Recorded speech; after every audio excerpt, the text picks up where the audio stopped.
Vamos que vamos, galerinha guerreira, com as nossas dicas para a segunda fase do vestibular da Unesp, focando principalmente na maneira de ler o enunciado, entender o enunciado e principalmente elaborar a resposta escrita. O objetivo dessas dicas que eu estou dando agora às vésperas da segunda fase da Unesp é exatamente sobre uma correta elaboração de uma resposta escrita que você sabe tem um peso muito grande. Uma resposta mal elaborada, uma contradição no meio da resposta pode fazer você perder pontos preciosos na sua nota.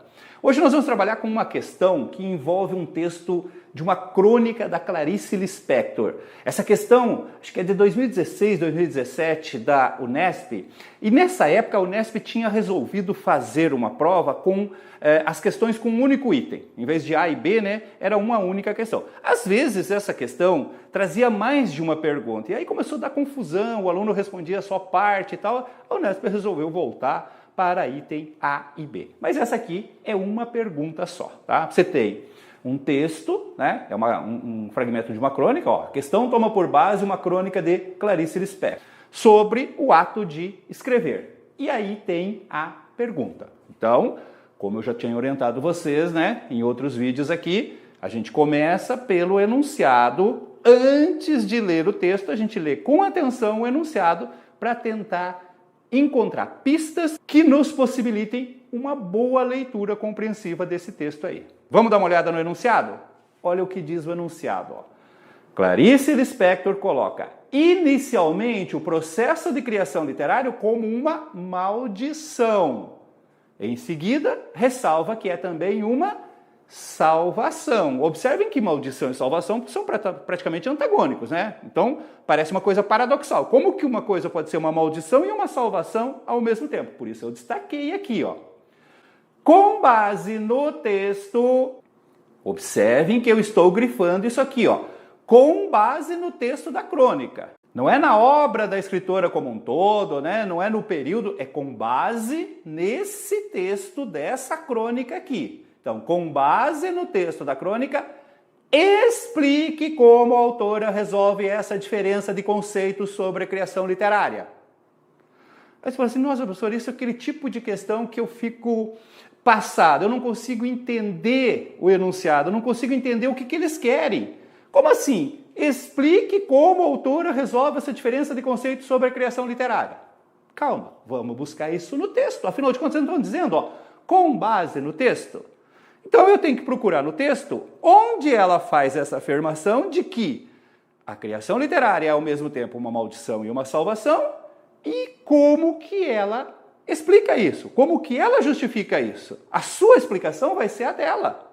Se você for para o texto e ler com atenção, você vai encontrar isso aqui, ó. Eu não vou ler o texto todo, tá? Depois vocês deem uma olhada nessa questão, mas ela começa dizendo assim, ó. Eu disse uma vez que escrever é uma maldição. Hoje eu repito. É uma maldição, mas uma maldição que salva. Isso aqui você tinha que destacar, que é o que eles estão dizendo. Ó. Ela começa dizendo que é uma maldição e em seguida fala que é uma salvação. Então, é uma maldição, mas uma maldição que salva. Não estou me referindo muito a escrever para jornal, mas escrever aquilo que eventualmente pode transformar-se num conto ou num romance, ou seja, a criação literária.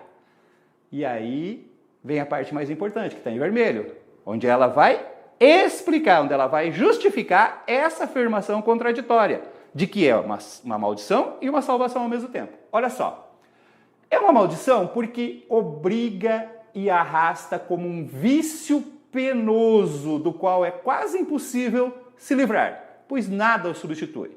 Então, por que é uma maldição? Porque vira um vício, porque é algo penoso que você faz de forma obrigatória. Por isso é uma maldição. Mas aí ela diz assim, ó, e é uma salvação. Salva a alma presa. Salva a pessoa que se sente inútil. Salva o dia que se vive e que nunca se entende a menos que se escreva. Então ela diz, tudo bem, é uma maldição porque é algo que você fica viciado, que você tem que fazer quase de maneira forçada. Mas por outro lado é uma salvação porque liberta a alma. Porque permite compreender aquilo que se está vivendo. Então, nesse sentido, se transforma numa salvação. Um vício que salva. Bom, agora que você identificou o que a autora está dizendo sobre isso, como que ela está justificando essa contradição, você vai fazer a sua resposta. Ó, com base no texto da crônica, explique como a autora resolve essa diferença de conceitos sobre a criação literária. Uma possível resposta seria isso aqui, ó. A autora resolve essa aparente contradição, eu estou começando pelo que está na pergunta, ó. A autora resolve essa aparente contradição afirmando que o processo de criação é uma maldição porque se torna um vício, uma imposição obrigatória, mas também é uma salvação porque liberta a alma e permite compreender melhor o que se vive. Ah, professor, peraí, isso aí é praticamente uma cópia do que está no texto. Sim, com as minhas palavras, eu reproduzi o que está no texto, porque essa é a pergunta. Vamos voltar para a pergunta? Ó, com base no texto da crônica, explique como a autora resolve essa diferença. O que eles querem é que você tenha entendido no texto como que ela justifica essa aparente contradição. Então aqui é muito mais a elaboração da resposta que está nas suas mãos. Depois que você identificou onde está isso, você só tem que fazer uma resposta bem elaborada, começando pelo enunciado da questão e aí reproduzindo com as suas palavras, né, isso que a autora justificou na sua crônica. Certinho? Não é tão difícil assim. Aí você vai dizer assim, ah, professor, não é difícil para você que tem prática. Exatamente, prática. Praticar, eis o segredo. Quanto mais você pratica, quanto mais você treina, quanto mais você elabora respostas, lê enunciados com atenção e elabora respostas, melhor preparado você fica para responder essas provas. E se precisar de ajuda, dá uma olhada nesse vídeo aqui sobre um curso online que eu tenho, em que eu faço um trabalho quase que individual, orientando os alunos sobre como elaborar essas respostas, como trabalhar com questões discursivas. Eu aguardo você numa próxima dica. Um abraço!